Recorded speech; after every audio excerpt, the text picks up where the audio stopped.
Hello investors and welcome to the Investing Iguana channel. Today we're diving into some surprisingly positive news for Singapore's banking sector that might just bring a smile to income-focused investors.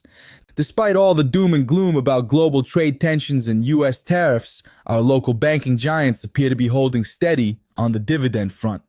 UOB Kay Hian's latest analysis suggests that both DBS and OCBC will maintain their generous dividend payouts through 2025, even as economic storm clouds gather. This is huge news for many Singaporeans who rely on these consistent dividend checks to supplement their income or build their retirement funds. Let's break down what's happening here. According to analyst Jonathan Koh, DBS is expected to maintain its dividend per share at 60 Singaporean cents for Q4 2025, while OCBC should hold steady with a DPS of 100 Singaporean cents throughout 2025. Now that's what I call resilience in uncertain times. But before we get too comfortable, there's an important caveat here. UOB Kay Hian warns that these dividend forecasts could be revised if economic pressures intensify. And that's a real possibility given Singapore's vulnerability to global trade disruptions. Here's why this matters. Singapore's economy is uniquely exposed to US trade policies. The analysis shows that 8.3% of our domestic value add comes from final demand from the United States, a figure that's significantly higher than other ASEAN countries. In simple terms, when America sneezes, Singapore is more likely to catch a cold than our regional neighbors. With the US implementing new tariffs, particularly the 125% tariffs targeting China, our highly integrated economy could feel the ripple effects. Many Singaporean businesses are deeply connected to regional supply chains that involve Chinese manufacturing, and any disruption there inevitably affects us here. The good news? The Singapore government isn't sitting idle. Deputy Prime Minister Gan Kim Yong has reassured the public that additional support for households and businesses is ready to be deployed if needed.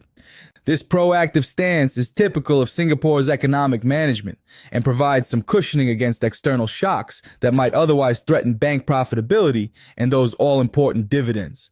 There's also been some positive developments on the US tariff front.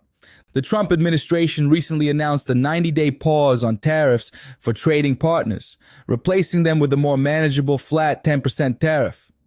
Even more significantly for our region, they've exempted 20 categories of electronic products imported from China from the steep 125% tariff.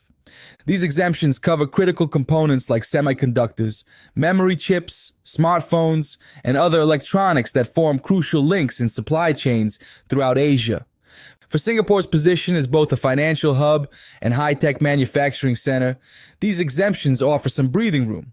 Many of our businesses are integrated into value chains involving Chinese manufacturing, and these tariff exemptions help preserve important business relationships. So what does all this mean for you, the Singaporean investor? If you're focused on income generation, bank dividends remain an attractive option in the near term. The expected stability in dividend payments from DBS and OCBC provides a measure of predictability when so much else seems uncertain. That said, stay alert to several risk factors. Any escalation in US-China trade tensions could quickly change the outlook.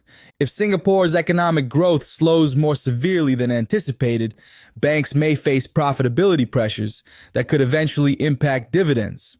And don't forget that interest rate movements will continue to influence bank profitability. My takeaway: Singapore bank dividends appear set to remain a relative safe harbor for income-focused investors, at least for now.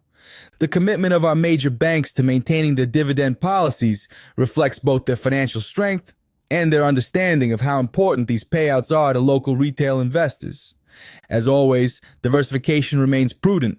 Consider maintaining a balanced approach to your income-generating portfolio and keep monitoring economic indicators that might signal changes to this relatively stable outlook. That's all for today's analysis.